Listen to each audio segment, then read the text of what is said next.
जय श्री राम, जय श्री राम। आंधी नहीं तूफान है,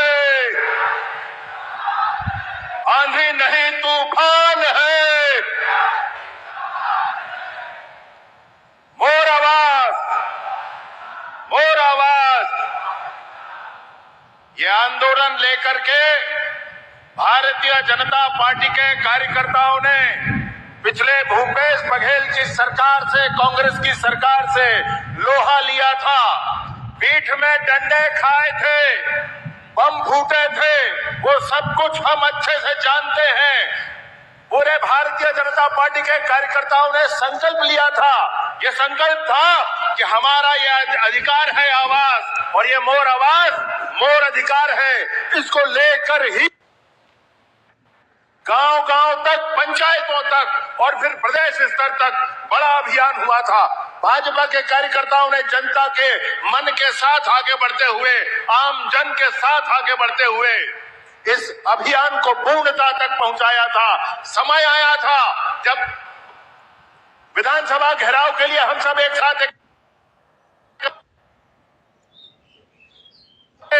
चरण पखार कर कहा गया था कि भारतीय जनता पार्टी की सरकार बनेगी तो बनने वाली सरकार पहले कैबिनेट का पहला प्रस्ताव करेगी और सभी को प्रधानमंत्री आवास दे दिया जाएगा। भाजपा की सरकार बनाई आपने, भाजपा की सरकार बनाई जनता ने। सरकार भी बनी माननीय विष्णुदेव साय जी की, और वो बनने वाली सरकार का दस्तावेज प्रमाण है इस बात के कि बनने वाली सरकार के पहले कैबिनेट का पहला प्रस्ताव कुछ हुआ था तो वो 18 लाख प्रधानमंत्री आवास जनता को दे देने का निर्णय हुआ था। यही संकल्प पारित हुआ था उसमें।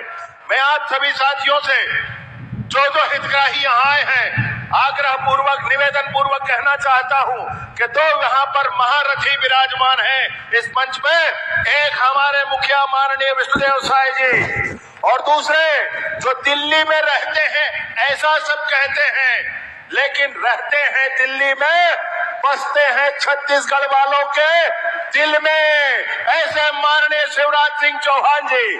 आप दोनों के लिए मैं आप सभी से निवेदन करता हूं, जोरदार तालियों के साथ आप उनका स्वागत और अभिनंदन करें। जिन्होंने छत्तीसगढ़ में वित्त के हिसाब से सारे प्रावधान करवाए और जिन्होंने केंद्र से देने में कोई कोताही नहीं बरती, पूरे छत्तीसगढ़ की जनता को प्रधानमंत्री आवास देने का काम किया। आज का दिन ऐतिहासिक है दोस्तों, ऐतिहासिक है। मैंने भी डंडे खाए हैं, आपने भी डंडे खाए हैं, और मंच पर जितने बैठे हैं, आप जितने साथी कार्यकर्ता हैं, जितने हितग्राही हैं, जनता है, सबने डंडे खाए हैं इस प्रधानमंत्री आवास को लेकर के। और आज का दिन छत्तीसगढ़ में स्वर्णाक्षरों से लिखा जाएगा, और वो इसलिए कि आज के बाद माननीय शिवराज सिंह जी हमारे पास जब आए हैं, हम सब के बीच पधारे हैं, एक भी हितग्राही प्रतीक्षा सूची में नहीं रह जाएगा। पूरी की पूरी प्रतीक्षा सूची छत्तीसगढ़ की समाप्त हो जाएगी। आज सभी को आवास स्वीकृत कर दिया जाएगा। ऐसे महामना माननीय शिवराज सिंह चौहान जी हम सब के बीच विराजे हैं। मैं निवेदन पूर्वक कहना चाहता हूं कि हम सबको ध्यान है, पहली बार जब उन्होंने 18,47,000 आवास, 8,47,000 आवास छत्तीसगढ़ को दिया था, तब भी माननीय विष्णुदेव साय जी ने चरण पखारा था हितग्राहियों का, और चरण पखार करके प्रधानमंत्री आवास दिए थे। उसके बाद दुर्ग के उस कार्यक्रम में, अंजोरा के कार्यक्रम में, जब माननीय शिवराज सिंह चौहान जी ने आकर के 3,03,000 आवास और दिया, तब भी माननीय शिवराज सिंह चौहान जी ने, माननीय विष्णुदेव साय जी ने हितग्राहियों के चरण पखारे थे। और आज फिर जब हम सबके बीच आए हैं तो माननीय शिवराज सिंह चौहान जी ने कहा कि विजय सुन लो, मैं हितग्राहियों के चरण पखार कर ही आवाज दूंगा, वो किसी पर एहसान नहीं है, यह अधिकार है जनता का जो जनता को दिया जाना है। और उन्होंने आज पुनः हितग्राहियों के चरण पखारे हैं और आवाज दिया है।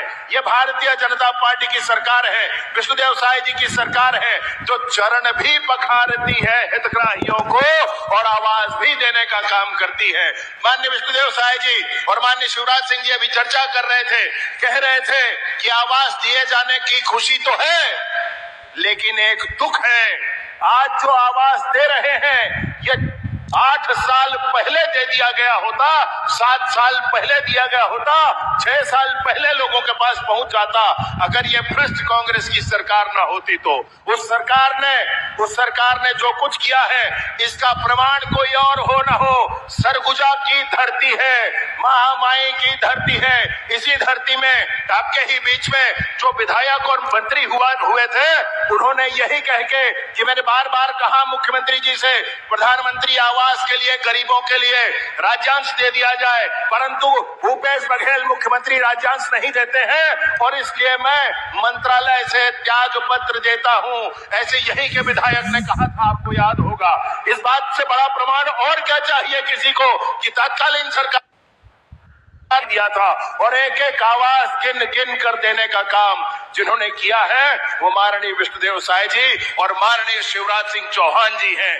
आप दोनों का हृदय से आभार, हृदय से अभिनंदन। और नजर प्रधानमंत्री आवास का विषय है, उसके साथ साथ मैं आपको एक बात और कहना चाहता हूं कि उस समय की सरकार ने कुछ ऐसा किया था कि मुख्यमंत्री आवास नाम से एक योजना चलाई थी और 47,090 लोगों को प्रथम किस्त देने की बात कही थी और उसके बाद छोड़ दिया था। विष्णुदेव साय जी की सरकार की सहृदयता आप देख लीजिए, उस 47,090 लोगों को भी आवास देने का काम, उनके आवास को पूरा करवाने का काम कोई किया है तो माननीय विष्णुदेव साय जी की सरकार ने।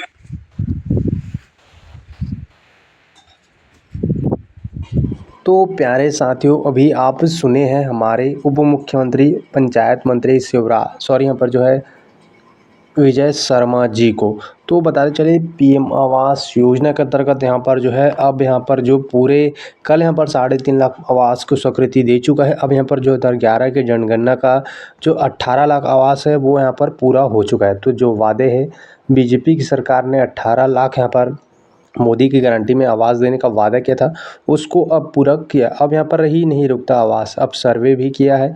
जिन लोगों ने यहाँ पर सर्वे किया उनका अब सूची में नाम जोड़ा जाएगा। सूची मतलब पात्रता है सूची, जिससे आप जो है योजना के अंतर्गत जो यहाँ पर छूट गए थे जनगणना में, जिनका यहाँ पर आवास लिस्ट में नाम नहीं आया था उनको मौका दिया गया था। ऐसे में जो उनका अब यहाँ पर जल्द ही सत्यापन करके उनका सूची आएगा, उनको आवास मिलने वाला है। साथ ही इनका पैसा महतारी वंदन का, भूमि इनका पेंशन का, जो भी यहाँ पर आवास का पैसा है यहाँ पर पंचायत में ही उपलब्ध कराया जाएगा। ये भी मोदी की गारंटी में ये भी एक नई योजना है दोस्तों, ये भी मोदी की गारंटी में रखा गया था। जो भी बच्चों का प्रमाण पत्र होता है, जन्म, जाति, निवास, जो भी आपका पंचायत में ये सुविधाएं आने वाले 6 महीने के अंतर्गत ये आपको कर दिया जाएगा। इसका घोषणा जो हो चुका है 24 अप्रैल से इसका शुरुआत भी हो चुका है। तो ऐसे में जो है भूमिहीन किसान भाई भी यहाँ पर उनको बेसब्री से इंतजार है कि उनका दूसरा किस्त आखिर कब मिलेगा। तो उनको हम बता चले भूमिहीन किसान भाई ध्यान दें, यहाँ पर 2025-26 के लिए बजट 600 करोड़ रुपये आ चुका है। आप लोग घबराओ बिल्कुल नहीं, आपको यहाँ पर दूसरा किस्त अवश्य जल्द ही मिलेगा। साथ ही इसमें यहाँ पर आवेदन करने का भी आप लोगों को मौका दिया था। सुशासन तिहार के लिए जो भी जिनको पे जो भी मांग है, जो भी आवेदन करना है, आपको यहाँ पर मौका पहले चरण में दिया गया था। तो ऐसे में उनका निराकरण भी शुरू हो चुका है, तीसरा चरण भी शुरू है। संवाद के माध्यम से स्वयं को जाकर संवाद कर रहे हैं, समाधान कर रहे हैं। तो महतारी वंदन लाभार्थियों के लिए गुड न्यूज़ है, बहुत बड़ी खुशखबरी है साथियों। उनका पोर्टल अब यहाँ पर बड़ी खुशखबरी निकल के सामने आ चुका है। पोर्टल अब जल्द ही शुरू किया जाएगा, आपको मई में ही आपको देखने को मिल सकते हैं। बाकी आपको अपडेट के लिए हमारे चैनल को सब्सक्राइब कर लीजिए। युवाओं को भी मोदी की गारंटी में उद्गम क्रांति योजना की शुरुआत किया जाएगा अब जल्द। आखिर जो है युवाओं को क्या मिलने वाला, तो बताते चले युवाओं को जो बेरोजगारी भत्ता वो तो बंद हो चुका है, लेकिन बीजेपी की सरकार ने वादा किए थे 50% सब्सिडी में आपको 5 लाख रुपए तक मुफ्त ब्याज में लोन दिया जाएगा। आपको स्वरोजगार के लिए, अपना रोजगार करने के लिए सरकार की तरफ से जो बेरोजगार युवा हों उनको। तो ये लगातार मोदी की गारंटी में काम कर रहा है। आपको यहाँ पर अपडेट के लिए हमारे चैनल को सब्सक्राइब कर लेना है। आगे जो भी जानकारी, जो भी अपडेट आएगा यहाँ पर जो है मिलते रहेंगे आपको इस चैनल पर। तो आप चैनल को बिल्कुल सब्सक्राइब करना मत भूलेगा, जानकारी आपको लगातार हम